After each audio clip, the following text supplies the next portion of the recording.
아침 목사에 오신 여러분들을 환영하고 축복합니다. 하나님께서 새로운 날을 허락하셨는데요. 새로운 날에 걸맞는 새로운 은혜로 오늘 하루 우리 인생을 지켜주실 믿습니다. 오늘은 두 사람이 나음은이란 제목을 가지고 전도서 4장 7절부터 12절까지 말씀을 함께 살펴봤으면 좋겠습니다. 우리 11절부터 12절까지 말씀 같이 한번 읽어볼까요?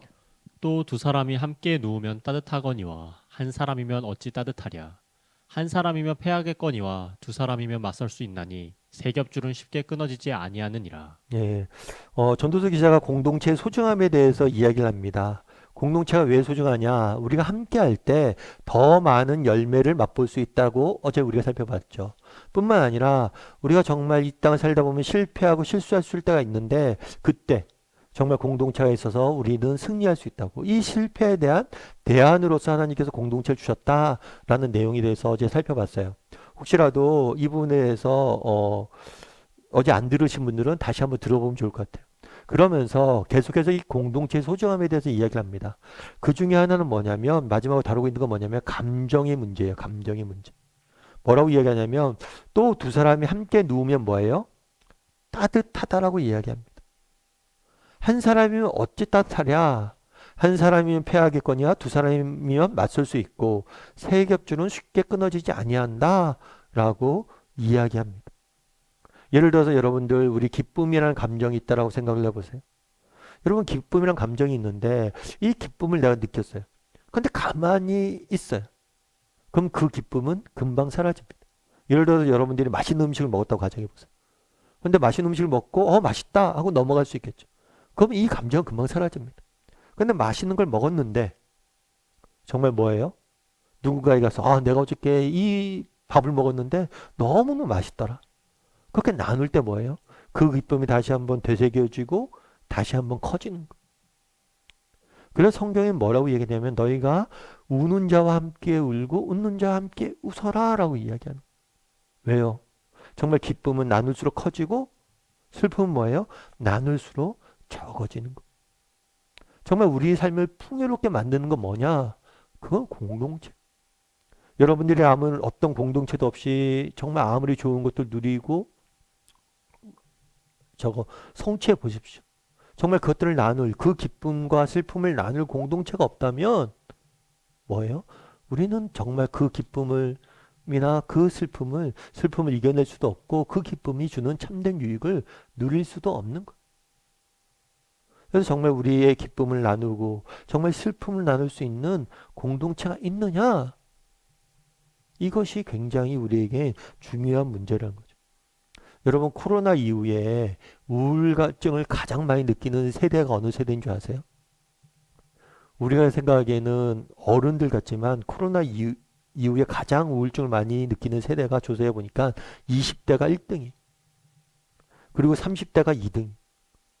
다르게 말하면 개인주의 성향이 강할수록 외로움에 더 취약하다는 거. 정말 공동체로부터 멀어질수록 감정이 더욱더 메말라 있다는 거. 왜 공동체가 소중합니까? 우리의 기쁨을 더 크게 만들고 우리의 슬픔을 더 작게 만들기 때문. 그래서 성경은 함께 웃고 함께 울라라고 이야기하는 거예요.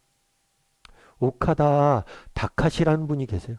이분 같은 경우 일본 정신과 의사예요.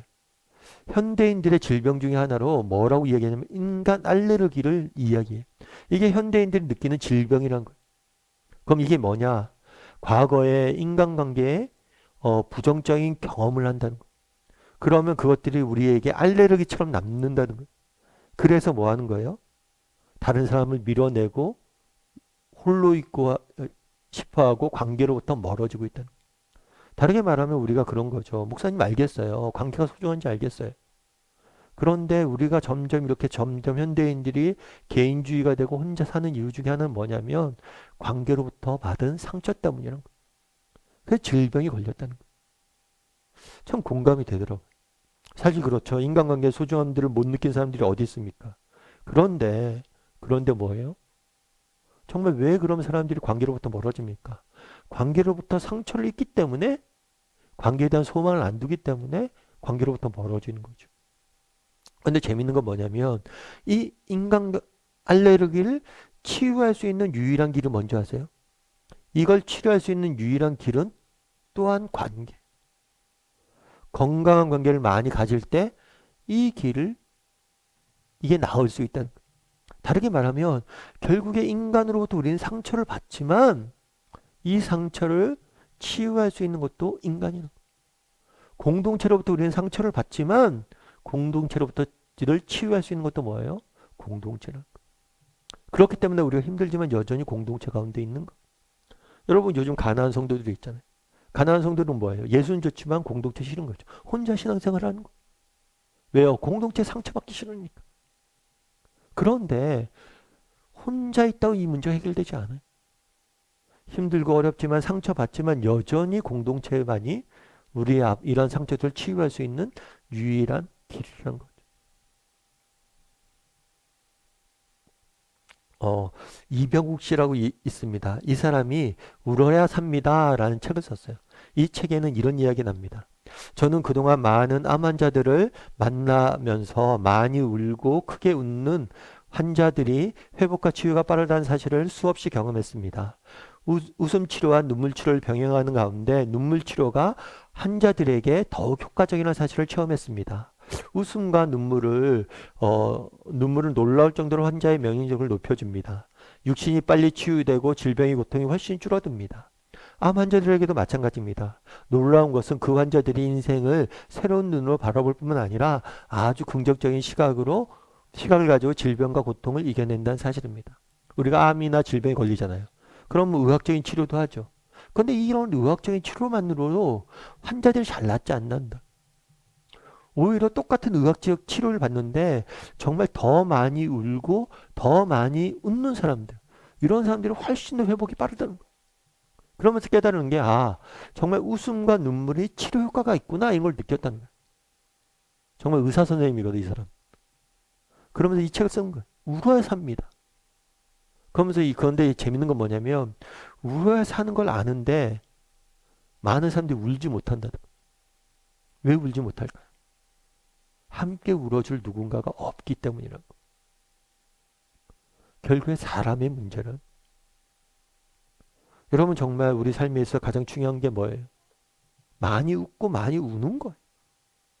그게 우리의 삶을 바꿉니다. 그런데 왜 우리가 많이 웃고 많이 울지 못해요? 많이 웃고 함께 웃고 울 사람이었기 때문에. 왜 성경은 함께 웃고 함께 울라라고 말한다는 거죠. 그래서 오늘 한번 돌아봤으면 좋겠어요. 분명 인간관계 공동체는 우리에게 힘듭니다. 그럼에도 불구하고 그것들을 해결할 수 있는 유일한 길은 결국에 관계이고 공동체. 그래서 나는 얼마나 함께 웃고 함께 울 수 있는 사람인지, 그리고 또 함께 웃고 함께 울 수 있는 사람이 되게 해달라고. 내 주변에 정말 함께 좋은 일이 생기면 함께 기뻐해주고 함께 슬퍼할 줄 아는, 슬픔은 나눌 줄 아는 사람이 되게 해달라고 기도했으면 좋겠습니다.